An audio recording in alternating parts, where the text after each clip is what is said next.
El frío era un ladrón. Le robaba la sensibilidad de los dedos y el aliento de los pulmones. El ara se acurrucó más en su chal raído, un gesto inútil contra el frío pétreo de la fortaleza de la montaña. Aquí el invierno no era una estación, era un estado del ser. Ella era un fantasma en estos pasillos, una criatura de fregonas y cubos. Su existencia se medía por la mugre que fregaba de las losas de piedra. No la llamaban de ninguna manera, lo que era peor que cualquier insulto. No tener nombre era no ser nada. Era solo otra huérfana que las cocinas habían acogido, otra boca que alimentar a cambio de un dolor de huesos interminable. Su mundo era pequeño, el estrépito de las ollas, el escozor de la lejía, las duras palabras de la jefa de limpieza, Marta, y los sonidos. Los extraños y aterradores sonidos que llegaban como un eco desde el ala real. Gruñidos. No los gruñidos disciplinados de los lobos de la guardia del castillo, sino algo más salvaje, algo roto. Había estruendos, el astillarse de la madera, seguidos por los agudos y lastimeros llantos de niños. Todos susurraban sobre los cachorros del rey Alfa. Salvajes, decían.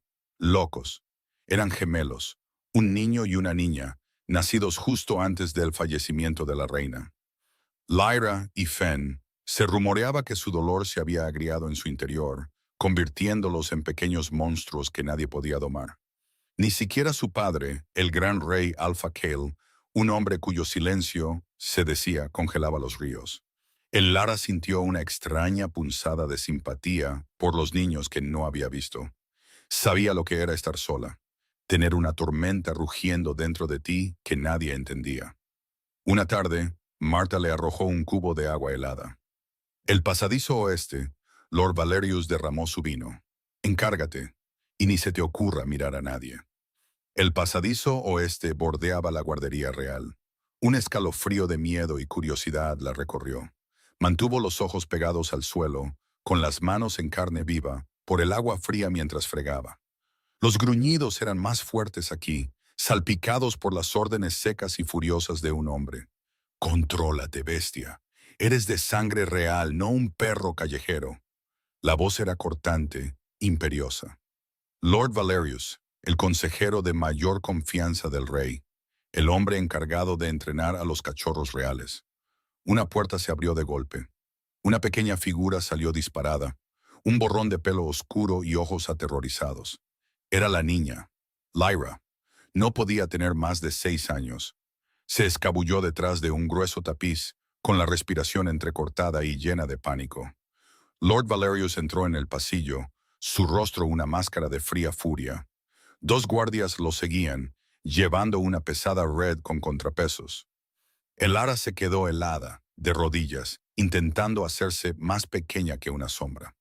«Ahí está», espetó Valerius, señalando el tapiz con el dedo. «Asegúrenla, la devolveremos a la sala de disciplina». La niña gimió, un sonido de puro terror animal. Los guardias avanzaron, con la red extendida entre ellos como una jaula esperando cerrarse. Algo dentro de el ara se rompió. Los años de silencio, de hacerse invisible, se desvanecieron. No pensó, simplemente se movió. Se levantó del suelo y se interpuso entre los guardias y el tapiz. «Por favor», susurró, con la voz oxidada por el desuso. «No lo hagan. La están asustando». Valerius le clavó su mirada glacial. Fue como ser atravesada por fragmentos de hielo. «¿Y quién eres tú para hablar, fregona?» Los guardias se detuvieron, inseguros. El corazón de el ara martilleaba contra sus costillas. Un pájaro frenético atrapado en una jaula de hueso. Ignoró a Valerius, con los ojos fijos en el tapiz tembloroso. «Está bien», dijo suavemente, con un tono de voz bajo y tranquilo. Recordó haber hecho esto una vez con un cervatillo asustado que encontró en el bosque, con la pata atrapada en una trampa. «Nadie te va a hacer daño». Se arrodilló, haciéndose pequeña, inofensiva. No miró directamente al escondite, sino un poco hacia un lado. «Soy el ara. Puedes salir. Te prometo que no dejaré que te hagan daño». Un rostro diminuto y surcado de lágrimas se asomó por detrás de la pesada tela. Los ojos de la niña no eran azules ni marrones, eran del color del ámbar, brillando con una luz salvaje. Gruñó, Un sonido patético y temeroso. Insolencia, sisió Valerius. Atrapen a la sirvienta también. Será azotada por esto. Pero los guardias no se movieron. Estaban observando a la niña. El Lara no se inmutó. Simplemente extendió una mano, con la palma hacia arriba, como quien ofrece una golosina a un cachorro de lobo. «¿Ves? No soy una amenaza», murmuró. «Solo quiero ayudar». Los gruñidos cesaron. Los ojos de Ámbar parpadearon, muy abiertos por la confusión. Lenta, vacilante, la niña salió de detrás del tapiz. Estaba a cuatro patas, moviéndose con una gracia lupina que era a la vez hermosa y desgarradora. Se arrastró hacia el Lara, olfateando el aire. Se detuvo a pocos centímetros de la mano extendida de el Lara. Un momento de tenso silencio se extendió, denso y pesado. Entonces, la niña se inclinó hacia adelante y apoyó la cabeza en la rodilla de el Lara. Un escalofrío recorrió su pequeño cuerpo y comenzó a sollozar. El Lara le acarició suavemente el pelo. «Ya está bien, estás a salvo». «¿Qué significa esto?» La voz no era fuerte, no necesitaba serlo. Era profunda como un abismo y cargaba con el peso de 1000 inviernos. Atravesó la tensión y el mundo se detuvo. El Lara levantó la vista. Estaba de pie al final del pasillo, una figura tallada en sombra y hielo. El rey Alfa. El rey Kale era más grande que la vida misma, un gigante con hombros que podían soportar el peso de su reino montañoso. Su rostro era duro, todo ángulos agudos y líneas implacables, enmarcado por una melena de pelo negro veteado de plata. Pero fueron sus ojos los que la cautivaron. Eran grises, del color de un mar de tormenta, y lo veían todo. Lord Valerius se inclinó inmediatamente en una profunda reverencia. «Su Majestad, un pequeño asunto disciplinario. Esta sirvienta estaba interfiriendo». La mirada de Kale nunca se apartó de el Lara. Caminó hacia ellos, sus pasos silenciosos sobre el suelo de piedra. Se movía como un depredador, con una gracia inquietante que desmentía su tamaño. Todo instinto en el Lara le gritaba que corriera, que hiciera una reverencia, que desapareciera. Pero la niña seguía temblando contra ella. Así que se quedó. Se detuvo ante ellos. Ignoró a Valerius, a los guardias, a la red olvidada en el suelo. Sus ojos grises como la tormenta se posaron en su hija, cuyos sollozos se habían calmado hasta convertirse en suaves hipidos contra la pierna de el Lara. Un destello de algo indescifrable pasó por su mirada. ¿Dolor? ¿Conmoción? Luego miró a el Lara. Ella se sintió desnuda, como si él pudiera ver cada cicatriz en su alma, cada miedo que había conocido. Se preparó para la ira, para la orden que la arrojaría a las mazmorras. Dijo solo una palabra, su voz un retumbo bajo que vibró en sus huesos. «Tú». Levantó una mano y la señaló con un solo dedo autoritario. «Ven conmigo». La guardería real no era la habitación de un niño, era una jaula.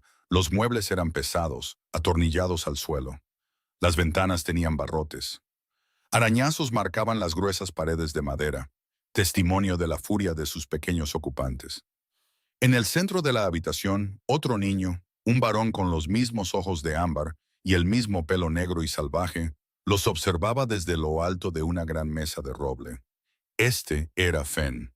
Siseó cuando entraron, con el labio superior curvado mostrando los dientes. Kayleigh no le prestó atención. Su atención estaba completamente en el Lara. «Lord Valerius dice que mis hijos son indomables. Dice que requieren mano dura, que su naturaleza salvaje debe ser quebrantada». Su voz era plana, desprovista de emoción, pero el Lara oyó la corriente de desesperación que corría por debajo. «No ha tenido éxito», afirmó el rey, su mirada recorriendo la habitación destrozada. Era el eufemismo del siglo. Lyra todavía se aferraba a la mano de el Lara, una presencia silenciosa y vigilante a su lado. «¿Qué hiciste?», preguntó Kale, sus ojos encontrándose de nuevo con los de ella. La pregunta era afilada, una cuchilla que exigía la verdad. «¿Qué magia usaste con mi hija?». La garganta de el Lara se secó. «Ninguna magia, Su Majestad. Yo solo le hablé». «¿Le hablaste?». Repitió las palabras como si fueran un idioma extranjero. «Valerius les habla, los guardias les hablan, sus palabras solo les ganan dientes y garras». Ellos gritan, susurró el ara, encontrando una pizca de valor. Ellos ordenan, ven una bestia, así que una bestia es lo que ella les muestra. Yo vi a una niña asustada. Una extraña quietud se apoderó del rey. Miró de ella a Lyra, y luego al otro lado de la habitación, a Fen, que seguía encaramado en la mesa como una gárgola cautelosa. El silencio se alargó, y Alora estuvo segura de que había sellado su destino. Había presumido saber más que un señor y un rey. A partir de este momento, dijo Cale, con voz absoluta, será su cuidadora. La mente de Alora dio un vuelco. Su Majestad, yo soy una fregona. No tengo entrenamiento. Los entrenadores más renombrados de los 7 reinos lo han intentado y han fracasado, respondió él, con un matiz amargo en su tono. Su entrenamiento es inútil aquí. Te quedarás con ellos. Comerás con ellos. No saldrás de esta ala del castillo. Se dio la vuelta para irse, su orden flotando en el aire, irrevocable como una sentencia de muerte. Hay una condición más, dijo, deteniéndose en la puerta, de espaldas a ella. Tu deber es para con los niños. Responderás ante mí y solo ante mí. Este es un puesto de servicio, nada más. ¿Entiendes? Las últimas palabras fueron como una bofetada. Estaba trazando una línea, grabándola profundamente en la piedra entre ellos. Ella era una herramienta que estaba usando, un último recurso desesperado. Sí, Su Majestad, murmuró a su espalda. Y entonces él se fue, dejándola sola con los 2 cachorros salvajes del rey Alfa. Los primeros días fueron una tregua frágil. Fen se negaba a bajar de la mesa, observándola con desconfianza. Lyra se mantenía cerca, una sombra silenciosa, pero se estremecía si Alora se movía demasiado rápido. No hablaban, no con palabras. Se comunicaban con gruñidos, siseos y gemidos. Alora no presionó. Limpió la habitación, tarareando suavemente. Les trajo comida, no colocándola ante ellos con una orden de comer, sino dejándola donde pudieran cogerla cuando se sintieran seguros. Se sentaba en el suelo y les hablaba, contándoles historias del sol y la luna, de criaturas del bosque y valientes caballeros. No pedía nada a cambio. Al tercer día, Fen bajó sigilosamente de la mesa mientras pensaba que ella dormía. Cogió un trozo de pan y se escabulló de vuelta en su puesto. Alora no se movió, pero una pequeña sonrisa asomó a sus labios. Era un comienzo. El rey no la visitaba, pero sentía su presencia. Sabía que estaba observando. Los guardias fuera de la puerta eran sus ojos y oídos. Cada noche le dejaban una bandeja de comida, no sobras de la cocina, sino pan caliente, queso y carne asada. Un reconocimiento silencioso, una provisión para su nueva herramienta. Pasó una semana. Lyra empezó a hablar. Su voz era algo poco usado, suave y tímida. Hacía preguntas sobre las historias que Alora contaba. Fen todavía solo observaba, pero su mirada era menos hostil, más curiosa. Una tarde, Alora estaba sentada junto a la ventana con barrotes, contando una historia sobre un lobo que aprendió a volar. Fen, por primera vez, dejó su mesa y se sentó en el suelo a unos metros de distancia, escuchando. Un golpe suave sonó en la puerta. Era el rey. Entró, y la frágil paz de la habitación se tensó. Fen se subió de inmediato a la mesa. Lyra se escondió detrás de las piernas de Alora. La presencia de Kelly era abrumadora, una fuerza de la naturaleza que absorbía todo el aire de la habitación. Miró a sus hijos, a su miedo hacia él, y la máscara de fría indiferencia en su rostro se resquebrajó. Por un único momento sin vigilancia, Alora vio un destello de profunda agonía en sus ojos. Era la mirada de un hombre completamente solo. Llevaba una pequeña caja de madera. La dejó en una silla. Eran de su madre, dijo con voz áspera. Abrió la tapa. Dentro había animales de madera, bellamente tallados y pintados. Un ciervo, un oso, un zorro y un magnífico lobo. No intentó dárselos a los niños. Simplemente dejó la caja abierta y se sentó, observando. Alora entendió. Este era su intento de llegar a ellos, torpe e incierto. Era un rey que podía comandar ejércitos, pero no podía hablar con sus propios hijos. Ella cogió el lobo de madera. Mira, Lyra, es un lobo hermoso, fuerte y orgulloso como tu padre. Lyra se asomó por detrás de ella. Fen se inclinó hacia adelante en la mesa, con sus ojos de ámbar fijos en la talla. Cale observaba a Alora, su expresión indescifrable. Podía sentir el calor de su mirada, un escrutinio intenso que le erizaba la piel. No solo la estaba observando con sus hijos, la estaba estudiando, tratando de entender cómo hacía ella lo que él no podía. Te necesitan, afirmó, las palabras abruptas. Sonó menos como una observación y más como una confesión. Necesitan a su padre, respondió ella suavemente, sin pensar. Su mandíbula se tensó. La máscara de hielo volvió a su lugar. Tu deber es cuidarlos. No lo olvides. Se dio la vuelta y se fue tan silenciosamente como había llegado. El límite se reforzó. El muro entre ellos se reconstruyó. Pero Alora había visto la grieta. Había visto al hombre solitario detrás del formidable rey. Sus visitas se convirtieron en un ritual nocturno. Aparecía en la puerta después de que los niños se durmieran. Un centinela silencioso en las sombras. Nunca se quedaba mucho tiempo. A veces solo se quedaba allí, observando a sus cachorros dormir con una mirada de amor y desamparo dolorosos.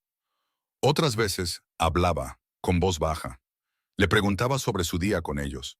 Escuchaba mientras ella le contaba cómo Fen finalmente había dicho una palabra, cómo Lyra se había reído por primera vez. Nunca hablaba de sí mismo, pero ella empezó a reconstruir la historia de su dolor, de la naturaleza salvaje.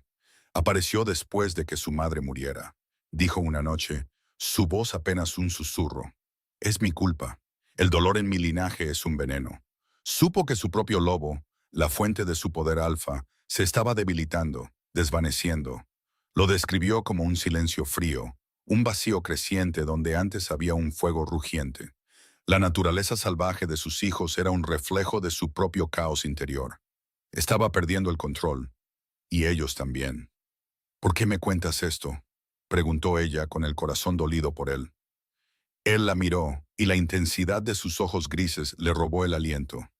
Porque cuando estás en esta habitación, el silencio en mi cabeza disminuye. El frío retrocede. Su admisión quedó suspendida entre ellos, más íntima que cualquier contacto. Era peligroso. Era una violación del límite que él mismo había establecido. Él lo sabía. Ella vio el conflicto en su rostro antes de que él se diera la vuelta, retirándose una vez más detrás de su muro de hielo. Lord Valerius no se tomó bien su despido. Alora lo veía en los pasillos cuando ocasionalmente se le permitía pasear a los niños por los jardines. Sus ojos la seguían, llenos de un odio venenoso. La veía como una usurpadora, una don-nadie de baja cuna que había embrujado al rey. Empezó a difundir rumores en la corte, que la fregona usaba magia de aldea, que era una charlatana, que su influencia sobre los niños y el rey era antinatural. Alora intentó ignorarlo, centrándose en los cachorros. Estaban prosperando. Ahora hablaban en frases completas. Jugaban. Incluso se reían. Todavía tenían su vena salvaje, una feroz independencia que ella nutría en lugar de aplastar, pero el miedo había desaparecido. Estaban aprendiendo a ser niños, no animales enjaulados. Una noche, Kayla llegó y encontró a Alora enseñando a Fen a tallar un pequeño pájaro en un trozo de madera, sus manos guiando las de él. Lyra estaba acurrucada en una alfombra cercana, tarareando. La escena era tan pacífica, tan doméstica, que parecía un sueño. Él no habló, solo observó desde la puerta. Alora levantó la vista y se encontró con su mirada. Por primera vez, él no apartó la vista. No retrocedió. Entró en la habitación y se sentó en el suelo con ellos. Lyra, sin dudarlo, se subió al regazo de su padre y apoyó la cabeza contra su enorme pecho. El cuerpo de Cale se puso rígido por la conmoción. Luego, lenta, tentativamente, la rodeó con sus brazos, sosteniendo a su hija por lo que pareció ser la primera vez. Sus ojos encontraron los de Alora por encima de la cabeza de Lyra. Brillaban con una emoción cruda y sin defensas, gratitud, asombro y algo más, algo que hizo que su corazón diera un vuelco. En ese momento, el límite entre ellos no solo se resquebrajó, se disolvió en polvo. El calor que floreció entre ellos era algo frágil y secreto. Empezó a cenar con ellos en la guardería. Escuchaba mientras Alora hablaba. Una pequeña y genuina sonrisa a veces asomaba a sus labios. Le habló de su reino, del peso de la corona, de la soledad que había sido su única compañera durante siglos. Ella, a su vez, le habló de su propia vida tranquila, de las pequeñas alegrías que había encontrado en las historias y de la amabilidad de unos pocos. Nunca habló de la crueldad, pero él pareció entenderlo de todos modos. Una noche, mientras se iba, su mano rozó la de ella. Fue un accidente, un contacto fugaz, pero le envió una sacudida eléctrica. Su piel estaba fría, pero la energía debajo de ella era eléctrica. Retiró la mano como si se hubiera quemado, con los ojos muy abiertos por una mezcla de conmoción y anhelo. Se fue sin decir una palabra más, pero el aire de la habitación permaneció cargado durante horas. El progreso con los niños era innegable. Kael decidió que era hora de reintroducirlos en la corte. Se organizó un pequeño almuerzo formal. Alora vistió a los niños con ropas finas, con las manos temblorosas. Estaba aterrorizada. Era una prueba, y sabía que Valerius estaría observando, esperando que fallaran. «Estarás con nosotros», le había dicho Kael, con voz firme. «Te sentarás en mi mesa». Los susurros cuando entró en el gran salón fueron una ola de veneno. ¿Una sirvienta en la mesa del rey? Lord Valerius observaba desde su asiento, su rostro una máscara de furia educada. Al principio todo fue perfecto. Lyra y Fen estaban tranquilos, recordando los modales que Alora les había enseñado. Parecían los niños de la realeza que eran. Alora sintió una oleada de orgullo. Entonces Lord Valerius se levantó para ofrecer un brindis. Mientras hablaba un sirviente, uno que Alora reconoció como leal a Valerius, tropezó cerca de las sillas de los niños. Dejó caer una bandeja de plata con un estruendo ensordecedor justo detrás de Fen. El niño, sobresaltado y aterrorizado por el ruido repentino, se puso de pie de un salto con un gruñido salvaje. Sus instintos se apoderaron de él. Se abalanzó, no sobre el sirviente, sino sobre la persona más cercana, la joven hija de un duque visitante que chilló de terror. Todo terminó en un segundo. Alora y Kael se pusieron de pie al instante, apartando a Fen. La niña tenía un pequeño arañazo en el brazo, nada más, pero el daño estaba hecho. El salón estalló en caos y miedo. La voz de Lord Valerius se abrió paso entre el ruido, goteando falsa preocupación y vindicación. Como ve Su Majestad, la naturaleza salvaje sigue ahí. Es su influencia. Esta bruja solo ha ocultado la podredumbre, no la ha curado. Señaló a Alora con un dedo tembloroso y acusador. Los ha embrujado. Lo ha embrujado a usted. Es un cáncer en esta corte, debilitando la línea real para sus propios oscuros propósitos. Los señores de la corte murmuraron su acuerdo, sus miedos avivados por las palabras de Valerius. El duque cuya hija fue arañada exigió justicia. Kael se quedó helado, su rostro una nube de tormenta de ira. Estaba atrapado. Defender a Alora con demasiada vehemencia sería confirmar la acusación de Valerius de que su juicio estaba nublado. Castigarla sería traicionarla. «Basta», la voz de Kael retumbó, silenciando el salón. Sus ojos eran esquirlas de hielo. Los niños estaban asustados. Fue un accidente. Un accidente orquestado por su magia oscura, presionó Valerius, sintiendo su ventaja. «Exijo un juicio por ordalía. Dejen que las antiguas leyes la juzguen. Que los lobos sagrados de la montaña sean traídos ante ella. Ellos conocerán su oscuro corazón. Despedazarán a la bruja». El Consejo de Señores estalló en apoyo. Era una tradición antigua y bárbara, pero era la ley. Las manos de Kael se cerraron en puños a sus costados. Él era el rey, pero estaba atado por las mismas leyes que había jurado defender. Miró a Alora, sus ojos llenos de una furia desesperada. «Guardias», dijo, con voz tensa, cada palabra le costaba un trozo de su alma. «Llévenla a la Torre Blanca. Permanecerá allí hasta el juicio». Los guardias dudaron, mirando de su furioso rey al triunfante señor. Luego se movieron, tomando a Alora por los brazos. Ella no se resistió. Se encontró con la mirada de Kael por última vez, tratando de transmitir una fuerza que no sentía. Su rostro era una máscara de tormento. Mientras se la llevaban, oyó a sus hijos gritar su nombre. Fue el sonido más cruel que jamás había oído. La Torre Blanca era una única y fría habitación en el punto más alto de la fortaleza. El único mueble era un banco de piedra. El viento aullaba fuera de la estrecha ventana, un sonido solitario y lúgubre. La desesperación se apoderó de ella, pesada como un sudario. Había sido tan tonta. Se había permitido tener esperanza, sentir algo por el rey solitario. Se había permitido creer que podía pertenecer a ese lugar. Y ahora todo le estaba siendo arrancado. Iba a morir, despedazada por lobos frente a toda la corte. Tarde esa noche, oyó el raspar de una llave en la cerradura. La pesada puerta se abrió. Era Kael. Parecía devastado. Su pelo estaba desaliñado, sus ojos salvajes con un dolor que reflejaba el de ella. Entró en la celda, el espacio de repente demasiado pequeño para su presencia. «Esto es una farsa», gruñó, caminando de un lado a otro como una bestia enjaulada. «Valerius ha estado planeando esto. Influyó en el consejo mientras yo estaba distraído contigo». No tuvo que decirlo. «Cree que soy débil», continuó Kael, su voz bajando a un susurro peligroso. «Cree que mi lobo se ha ido, te está usando para dar un golpe de estado, para que me declaren no apto». Se detuvo frente a ella, agarrándola por los hombros. Su agarre era urgente, desesperado. «No dejaré que te tenga.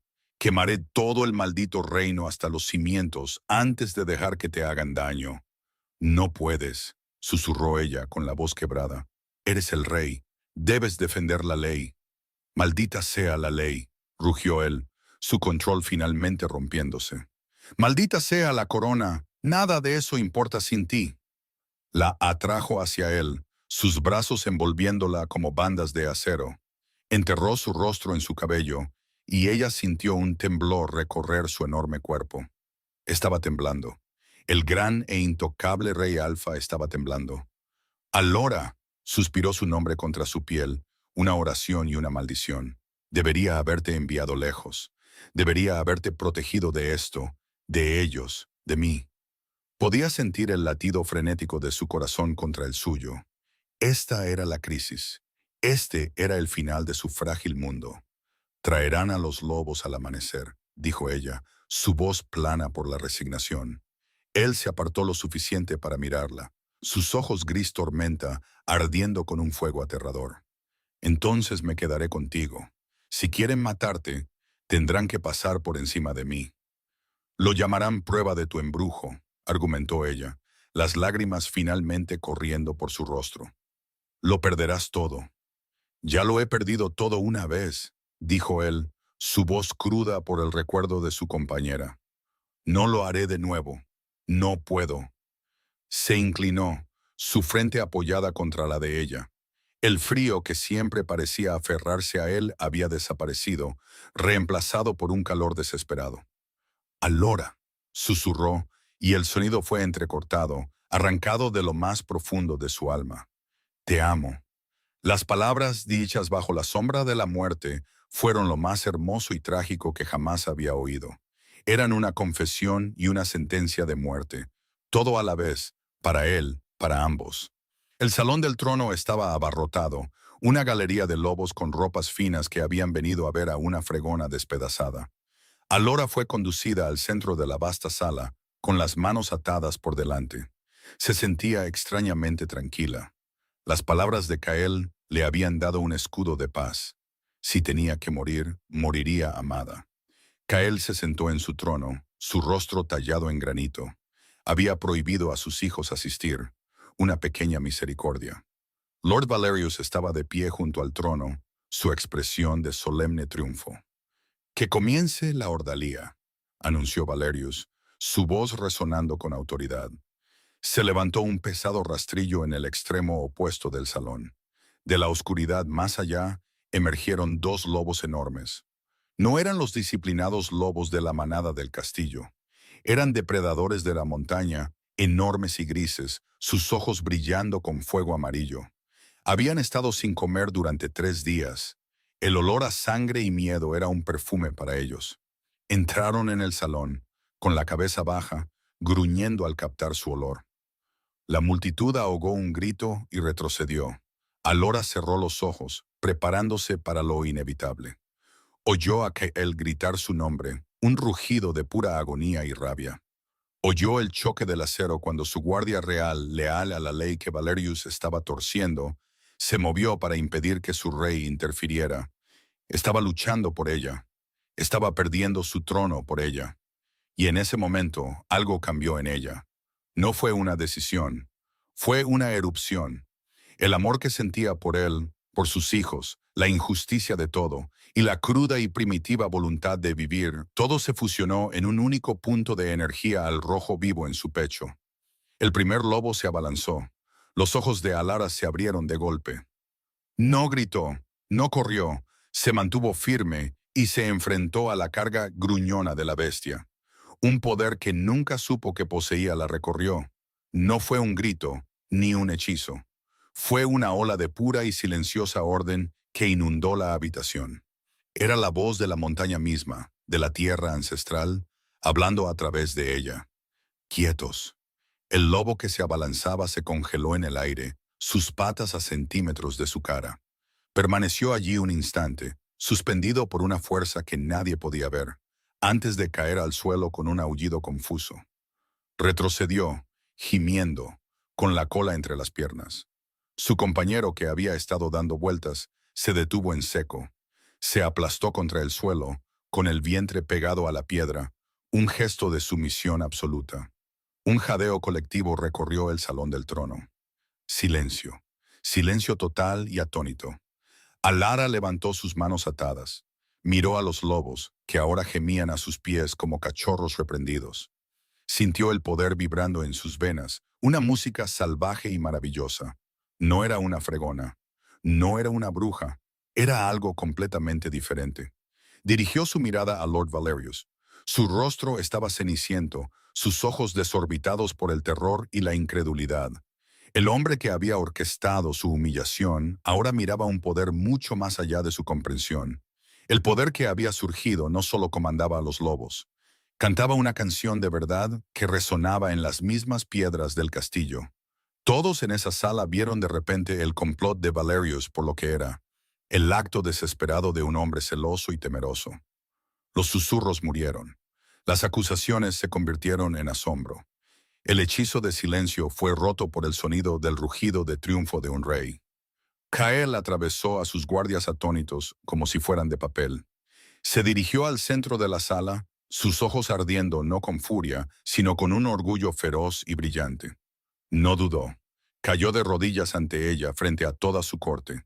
Tomó sus manos atadas entre las suyas y con un solo y fácil movimiento rompió las cuerdas que las sujetaban. No es una bruja, declaró, su voz resonando con la autoridad que era su derecho de nacimiento. Su mirada recorrió la sala, desafiando a cualquiera a contradecirlo. Es un regalo, la propia respuesta de la madre loba a nuestro sufrimiento. Se levantó, ayudándola a ponerse de pie. Se paró a su lado, un frente unido. Lord Valerius, en su dolor y miedo, ha cometido traición. Usó la ley como un arma y buscó deponer a su rey. Valerius cayó de rodillas con el rostro pálido. Su Majestad, yo intentaba proteger el linaje. Su lobo se está desvaneciendo. Pensé que ella era la causa. Su confesión fue un susurro roto, la última defensa de un hombre que lo había perdido todo. Te equivocaste, dijo Kael, su voz más suave ahora, teñida de una extraña piedad. Mi lobo se está desvaneciendo. Eso es cierto, pero ella, Alara, no es la causa, es la cura. Se volvió hacia ella, y el amor en sus ojos era tan poderoso que era una fuerza física. La sostuvo, la sanó y la hizo completa. Le ahuecó suavemente el rostro, su pulgar acariciando su mejilla. Te amo, dijo de nuevo, no en la oscuridad desesperada de una celda, sino en la brillante verdad del salón del trono. Y no lo ocultaré, no me esconderé de ello. Sé mi reina, Alara, sana a esta familia rota, sáname a mí. Las lágrimas corrían por su rostro, pero eran lágrimas de alegría, de alivio, de una pertenencia tan profunda que rehizo su mundo. Miró a este magnífico y roto rey que le ofrecía su todo. Sí, susurró. Era la única palabra que importaba. Meses después, la fortaleza de la montaña parecía un mundo diferente. El frío, siempre presente, había sido reemplazado por un calor que no tenía nada que ver con los fuegos rugientes en cada hogar. Era el calor de la risa, de la vida. Alara estaba de pie en un balcón con vistas a los campos de entrenamiento. Ya no vestía harapos, sino un sencillo vestido de un profundo verde bosque. Una diadema de plata, la marca de la reina, descansaba en su frente. Pero su verdadera corona eran los dos niños que la flanqueaban, sus manos fuertemente cogidas a las de ella. Fen y Lyra estaban transformados. Todavía poseían su espíritu salvaje, pero era un espíritu de alegría y fuerza, no de miedo. Reían y jugaban, sus ojos de ámbar brillantes de felicidad. Abajo, observaban a su padre entrenar con sus hombres. Kael se movía con una potencia y velocidad que ella no había visto antes. La vacilación, la tenue sombra de debilidad que lo había perseguido, había desaparecido. Él miró hacia el balcón y los vio, y una brillante sonrisa transformó sus duros rasgos. Era una sonrisa solo para ella. El vínculo entre ellos había hecho más que sanar sus corazones. Había comenzado a sanar a su lobo. El frío vacío dentro de él se estaba llenando de calor con los movimientos de la gran bestia que había dormido durante tanto tiempo. El poder de ella, su conexión innata con la fuerza vital de su gente, era un bálsamo para su espíritu desvanecido. Ella lo estaba salvando, tal como él la había salvado a ella. Lord Valerius había sido exiliado. En un momento de empatía, recordando su confesión de dolor, Alara había pedido clemencia. Fue enviado a un remoto monasterio en los valles del norte para pasar el resto de sus días en tranquila contemplación. Su traición había nacido de un amor y un miedo retorcidos, y ella se negó a responder con simple odio. Esa noche, Kyle se reunió con ella en sus aposentos. Los niños dormían, soñando pacíficamente por primera vez en sus jóvenes vidas. Se acercó por detrás de ella mientras miraba los picos nevados, rodeando su cintura con sus fuertes brazos y atrayéndola contra su pecho. «¿En qué piensas?», murmuró, su aliento cálido contra su oído. Pensaba en una fregona que tenía miedo de su propia sombra, dijo suavemente. «No veo ninguna fregona», retumbó él, sus labios rozando su sien. «Veo a una reina, mi reina». Ella se reclinó en su abrazo, sintiendo el latido constante y poderoso de su corazón. Puso su mano sobre la de él en su estómago. Por primera vez, lo sintió. En lo profundo de él, un retumbo bajo y satisfecho. No era solo el latido de su corazón, era su lobo ronroneando. Era el sonido de un rey que volvía a estar completo. Era el sonido del hogar,